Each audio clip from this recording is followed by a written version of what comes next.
Thanks for watching. Don't forget to like, comment, share and subscribe to Mufti Tariq Masood, famous scholar.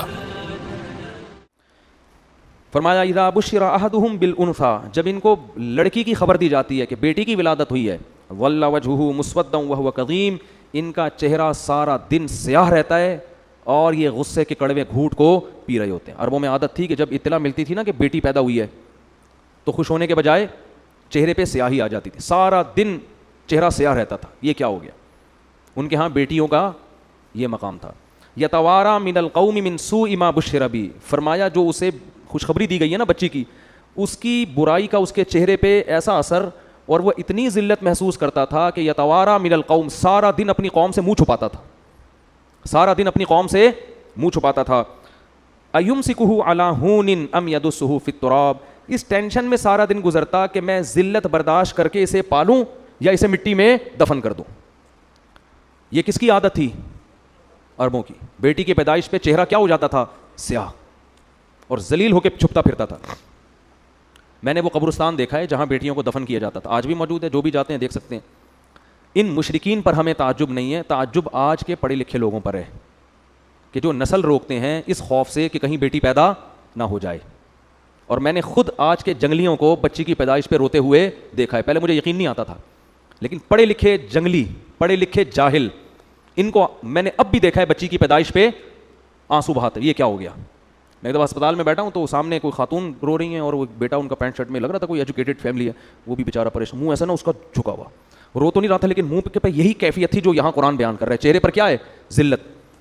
تو ماں اس کو تسلی دے رہی ہے اور رشتہ دار کہہ رہے ہیں بھائی ہائے بیچارے کا منہ اتر گیا، پہلے بھی بیٹی ہوئی تھی اب بھی کیا ہو گئی؟ بیٹی۔ اس سے پتہ چلتا ہے کہ یہ لوگ خدا پر ایمان نہیں رکھتے، ان کو کوئی ضرورت نہیں ہے اپنے آپ کو مسلمان کہیں شناختی کارڈ میں، تمہاری نمازوں کی اللہ کو کوئی ضرورت نہیں ہے۔ سب سے پہلے اللہ دیکھتا ہے کہ تمہارا اللہ پر ایمان اور توکل کتنا ہے۔ بیٹی کس نے دی ہے؟ تیری ماں بھی تو کسی کی بیٹی ہے نا جس نے تمہیں جنا ہے، وہ نہ ہوتی تو تم پیدا ہوتے۔ تو یہ بڑی جہالت، جب اللہ ختم نہ آپ کی ڈکشنری سے تو پھر بہت بڑی درندے بنو گے، یہ بتا دوں، بہت بڑی درندے۔ وہی ہوگا کہ جانوروں کے تو حقوق ہوں گے، انسانوں کے حقوق نہیں ہوں گے، بلیوں کے حقوق ہیں، ماں باپ کے حقوق نہیں ہیں۔ آج کل دوستوں کو پالا جا رہا ہے، ایئر ہوسٹس کے حقوق جانتے ہیں، بیٹی پہ اپنی اولاد پیدا ہو رہی ہے اور اس گدھے کا منہ سوج رہا ہے۔ مجھے تو دل چاہ رہا تھا میں رکھ کے اس کے گدھے کو ماروں کھینچ کھینچ کے، بے غیرت آدمی، تو پڑھا لکھا ہے، تجھے شرم، تجھے خدا پر ایمان نہیں ہے کیا؟ تو یہ لڑکی، یہ اللہ کی مخلوق پہلے ہے، بے غیرت تیری بیٹی یہ بعد میں ہے، یہ اللہ نے اپنی مخلوق کو پیدا کیا ہے، اس کا نظام ہے، ہمیشہ سے پیدا ہو رہی ہیں اور قیامت تک ہوتی رہیں گی۔ اور تجھے اتنی شرم نہیں آتی کہ جس خدا نے تجھے پال پوس کے جوان کیا، اس بیٹی کا رزق بھی وہ تجھے دے گا، تیری بیوی کی چھاتیوں میں دودھ پیدا کیا اس نے اس بچی کی پیدائش پر، یہ بتانے کے لیے کہ اس کو بھی میں ہی کھلاؤں گا جیسے بیٹے کو میں کھلاتا ہوں۔ تو بے شرمی کی انتہا ہے، بے غیرتی کی انتہا ہے، اور یہ ہے پڑھے لکھے۔ یہ کیا کہلاتے ہیں؟ پڑھے لکھے لوگ۔ جہالت ہے یہ۔ ہمارے نبی صلی اللہ علیہ وسلم نے اس ماحول میں آنکھ کھولی ہے کو زندہ دفن کیا جا رہا ہے، اور قرآن کیفیت بیان کر رہا ہے یتوارا من القوم من سوء ما بشر بہ، کہ سارا دن اس کا چہرہ سیاہ رہتا تھا۔ لیکن آپ صلی اللہ علیہ وسلم نے کتنی محبت دی بیٹی کو۔ نماز میں اپنی بیٹی کو نواسی کو کندھے پہ اٹھا کے 4 رکعتیں آپ نے ظہر کی پڑھائی ہیں۔ حالانکہ بچوں کو کندھے پہ بٹھا کے نماز پڑھنا سنت عمل عام معمول نہیں ہے، آپ نواسی کو کندھے پہ اٹھا کے 4 رکعتیں پڑھائی ہیں۔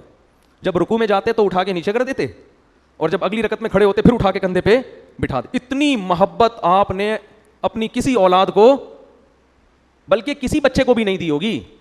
بھائی زیادہ زیادہ اتنی محبت دے دی نا، کسی بچے کو گود میں اٹھا لیا۔ صحابہ کہتے ہیں ہم نماز کے انتظار میں تھے، آپ صلی اللہ علیہ وسلم جب آئے ہیں تو ہم حیران ہو گئے کہ آپ کے کندھے پہ آپ کی نواسی بیٹھی ہوئی ہے۔ نواسی تو تھوڑی دور ہو گئی نا، بیٹی کی بھی بیٹی ہو گئی، تو ہم حیران تھے یہ کیا ہوا ہے بھائی۔ اور اسی طرح آپ نے نیت باندھ لی ہے بھائی، سید الانبیاء ہیں اور نواسی کو کندھے پہ بٹھا کے نماز پڑھا رہے ہیں، پیچھے ابو بکر، عمر، عثمان، علی جیسے لوگ کھڑے ہوئے ہیں، اتنی مبارک محفل۔ اب حیران ہے صحابہ، فرماتے ہیں جب رکوع میں گئے نا تو اس کو اٹھا کے، کیونکہ گر جائے گی نا وہ، چلو اب ایک دفعہ نیچے رکھ لیا تو کافی ہے، اگلی رکعت میں کھڑے ہونے سے پہلے دوبارہ اٹھا کے کندھے پہ بٹھایا اس کو، 4 رکعتیں اس طرح سے پڑھی ہیں۔ علماء کہتے ہیں اس میں حکمت یہ تھی عربوں کے دل سے بیٹی کی نفرت کو کھرچ کھرچ کے نکالنا۔ اتنا پروٹوکول تو حسن حسین کو بھی نہیں دیا آپ صلی اللہ علیہ وسلم نے، ان کو بھی کندھے پہ بٹھایا ہے، خطبے میں گود میں اٹھایا ہے، نماز کندھے پہ بٹھا کے 4 رکعتیں نہیں پڑھائی ہیں۔ تو کیا کس مذہب سے تمہارا تعلق ہے اور تم منہ بنا رہے ہو؟ بھائی 10 بیٹیاں ہو جائیں، 15 ہو جائیں، 16 ہو جائیں، 20 ہو جائیں، کوئی بات نہیں، اللہ کی نعمت ہے، خوش ہو اللہ کے۔ اور اللہ بیٹا دے کے اس کو نافرمان بنا دے, تمہارے سر پہ جوتے لگا رہا ہو, وہ اچھا لگے گا پھر؟ تو جو دے رہا ہے اللہ اس پہ بولو نا بھائی شکر ادا. نہ نسل روکو اس نیت سے کہ میرے 6 بیٹیاں ہو گئی ہیں, 7ویں بھی کہیں بیٹی نہ ہو جائے. بعض لوگ کیا کرتے ہیں, بیٹا ہو گیا تو نسل روکتے ہیں کہ بس اب نہیں چاہیے, بیٹی ہو گئی تو بیٹے کی لالچ میں نسل بڑھاتے ہیں. اس سے کیا ہو رہا ہے, جو قدرت کا ایک نظام ہے نا, لڑکے اور لڑکی کا جو ریشو ہونا چاہیے, گروتھ ریشو, وہ کیا ہو رہا ہے, خراب. جن کی لڑکیاں ہو رہی ہیں وہ لڑکے کی لالچ میں ہونے دے رہے ہیں, جو لڑکے ہو گئے تو 1-2 کے بعد بریک لگا دی. او بھائی غیر مسلموں پہ یہ چیزیں سوٹ کرتی ہیں.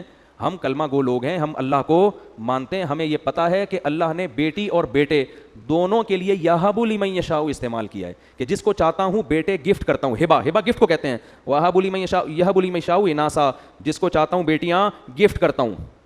تو بیٹیاں گفٹ ہوتی ہیں, خود گاڈ گفٹڈ ہیں یہ. اور نبی صلی اللہ علیہ وسلم نے ارشاد فرمایا, جس کی